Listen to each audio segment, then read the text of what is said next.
l'autre festival, parce que le festival évidemment du théâtre est mondialement connu, celui-là ne demande qu'à être aussi connu, et il le mérite, parce qu'il honore le texte, il honore les mots, les livres, et sans les livres il n'y aurait d'ailleurs pas de théâtre très souvent.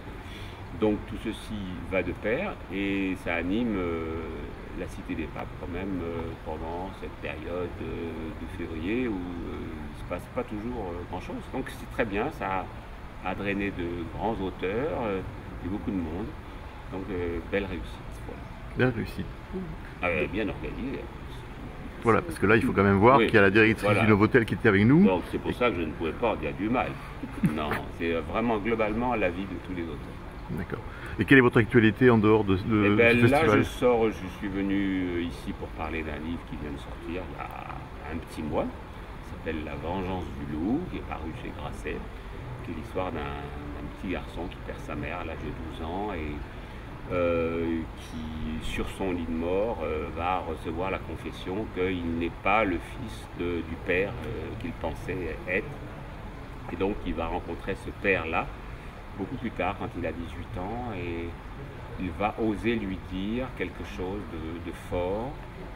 Il va lui dire « je veux être président de la République ». Ça arrive. Il y en a bien un ancien qui est en train de passer en ce moment justement dans ce festival, François Hollande. Donc celui-là veut devenir président de la République, et par ailleurs, son père, justement, lui fait une autre confidence, un secret de famille très très lourd. Et il y a évidemment une histoire d'amour, comme il faut toujours dans les romans. C'est un peu comme un baiser sans moustache. Voilà. Il faut qu'il y ait un peu d'amour. Donc vous continuez quand même votre activité à la télévision? Je continue sur CNews à faire des émissions littéraires, justement, pour aider, encourager les écrivains. C'est une émission qui passe le vendredi à 22 h, puis qui est rediffusée pendant le week-end, qui s'appelle Vive les livres. Et puis à la radio, je fais des petites interventions dans On refait le monde sur RTL. Et je fais également pendant l'été, pendant 3-4 mois d'été, je fais une émission depuis maintenant une dizaine d'années qui s'appelle Une maison, un artiste, qui passe sur France 5. Et je suis le directeur de collection et le narrateur. Et j'aime ça, faire découvrir le lieu d'inspiration d'un artiste. Et par rapport justement aux actualités, enfin l'actualité en France, qu'est-ce que vous pensez de tous ces problèmes et de toute cette culture dont on parle peu ou de moins en moins? Vous avez parfaitement raison. Ça m'a frappé de voir que sur les ronds-points, dans les manifestations, dans les cahiers de doléances, j'ai pratiquement jamais vu le mot de culture. Et les gens sont fous, ils ne savent pas ce qu'ils ratent. Ils ne savent pas ce qu'ils ratent parce que c'est grâce à la culture qu'on grandit, qu'on s'élève, qu'on prend ce qu'on appelle l'ascenseur social. C'est comme ça que parfois on est mieux socialement que nos parents et encore moins bien que nos enfants. Et c'est comme ça, les livres sont très importants, l'accès à la culture. Et c'est à Avignon que je le dis, parce que c'est un haut lieu de la culture en France. Mais complètement aider la culture, que les gens arrêtent de penser juste au supermarché et qu'ils pensent aussi qu'il peut y avoir du plaisir. Le consumérisme, c'est aussi consommer de la culture.